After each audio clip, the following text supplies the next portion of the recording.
কয়েক দফা প্রাকৃতিক বিপর্যয় কাটিয়ে এবার চাঁদপুরে বোরো ধানের বাম্পার ফলন হয়েছে, ছাড়িয়েছে উৎপাদনের লক্ষ্যমাত্রাও। তবে ন্যায্য দাম না পাওয়ার শঙ্কা কৃষকের। তবে হতাশ না হতে আহ্বান খাদ্য ও কৃষি বিভাগের। ফারুক আহমেদের রিপোর্ট, ক্যামেরায় ছিলেন নাইমুল ইসলাম নীরব।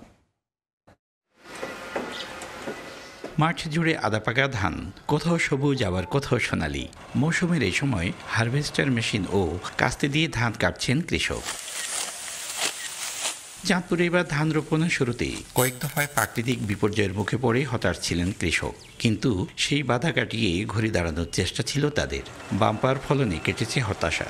তবে বীজ, সার, বালাইনাশক আর সেচ সহ উৎপাদন খরচ নিয়ে দুশ্চিন্তায় কৃষক। ধানের ন্যায্য দাম নির্ধারণে সরকারের হস্তক্ষেপ দাবি কৃষকের। ফসল খুব ভালো হয়েছে, করাপতি মনে করেন যে মিনিমাম 1500 তো গেছেই। আমরা যদি এখন ন্যায্য মূল্যটা না পাই তাহলে তো আমাকে ফসটা পড়ে না। ধানের দামে আর আমাকে খরচা পুষে না। ধান যদি না করে তোমার খেতে তো বাদ দিয়ে দেবো আমরা, খেতে করে কি লাভ দেবো আমরা। খাদ্য বিভাগের কর্মকর্তারা বলছেন, সরকার নির্ধারিত দামে লাভবান হবেন কৃষক। প্রতি কেজি ধানের মূল্য 36 টাকা, সেই হিসাবে আমাদের প্রতি মন ধানের মূল্য 1440 টাকা, এবং আমরা আশা করি এবার কৃষক ভালো দাম পাবে। 4.38 মেট্রিক টন গড়ে আমাদের বোরো ফসলের ফলন হয়েছে এবং কৃষক উৎসব মুখরভাবে তারা বোরো ধান কাটছে।